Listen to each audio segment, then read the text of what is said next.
Goeiedag aan al die vriende en familie van Ewan Beyers. Baie dankie dat jy die moeite gedoen het om vandag in te skakel by hierdie herinneringsdiens vir Ewan.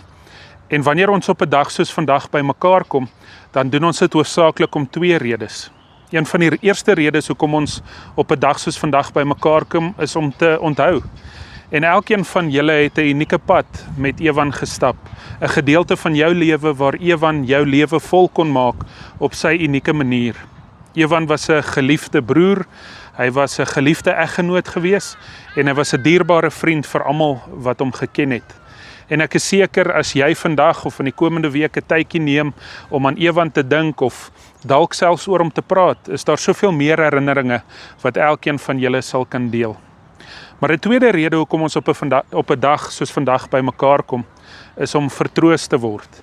Wanneer ons iemand aan die dood afstaan, wanneer ons rou oor die dood van 'n geliefde, wanneer ons vir 'n geliefde totsiens moet sê, dan voel dit vir ons in 'n sekere sin asof ons in 'n vreemde land is, asof ons op vreemde grond staan.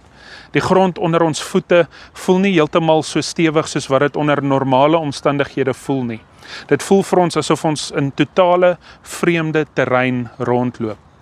En die psalmdigter het ietsie hiervan baie mooi verwoord. En ek wil dan nou vandag vir ons lees uit Psalm 137 uit.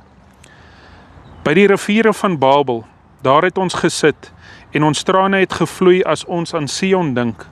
Aan die wilgerbome in daardie land het ons liere opgehang. Toe die wat vir ons gevange weggevoer het, ons gevra het om 'n lied te sing. Toe die wat vir ons leed aangedoen het vir ons van ons vrolikheid wou hê. Sing vir ons 'n lied oor Sion. Hoe kan ons die lied van die Here sing in 'n vreemde land? As ek jou sou vergeet, Jerusalem, mag my regterhand dan verlam raak. Mag my tong aan my verhemelte vaskleef as ek aan jou nie dink nie. As Jerusalem nie my grootste vreugde bly nie. Ek gaan net vir ons so ver lees. In hierdie gedeelte beskryf die psalmdigter ietsie van die seer wat die Israeliete ervaar het. Op 'n stadium het 'n groot nasie gekom, die Babiloniërs, en hulle het die Israeliete aangeval, veral die suidelike gedeelte van Israel waar Jerusalem die hoofstad is. En Jerusalem was nie sommer maar net 'n stad nie. Dit was die godsdienstige middelpunt van elke Israeliet se lewe.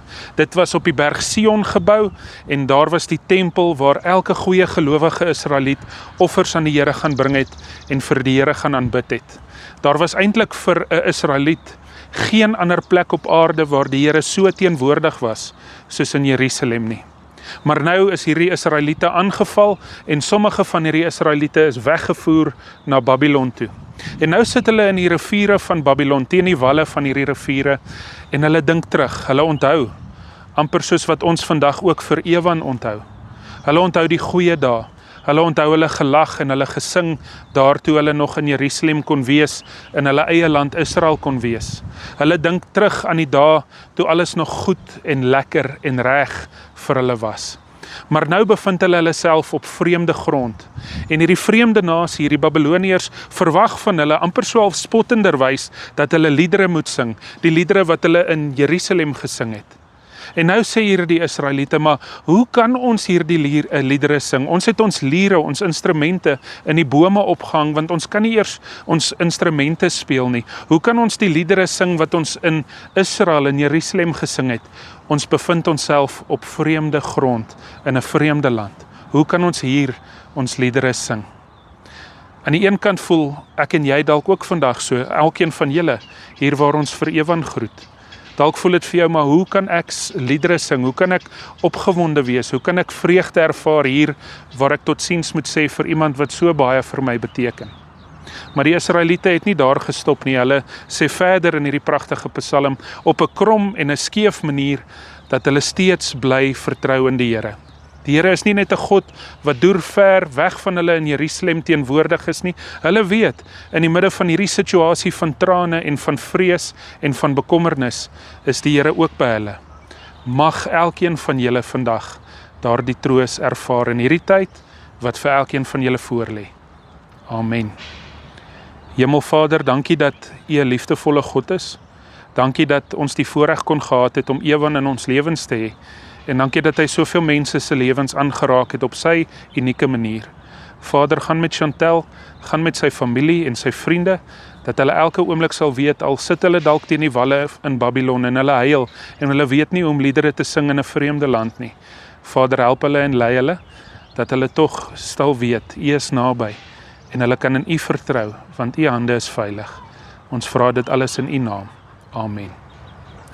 Baie dankie dat jy vandag 'n tyd geneem het om in te skakel hier, waar ons vir Ewan onthou, en waar ons vertroosting in die woord van die Here gesoek het. Mag die Here saam met jou wees, elke dag, en mag jy elke tree in hierdie onbekende pad vorentoe, in hierdie vreemde wêreld waarin jy jouself dalk nou bevind, van rou, sy nabyheid intens beleef. Mooi dag vir jou.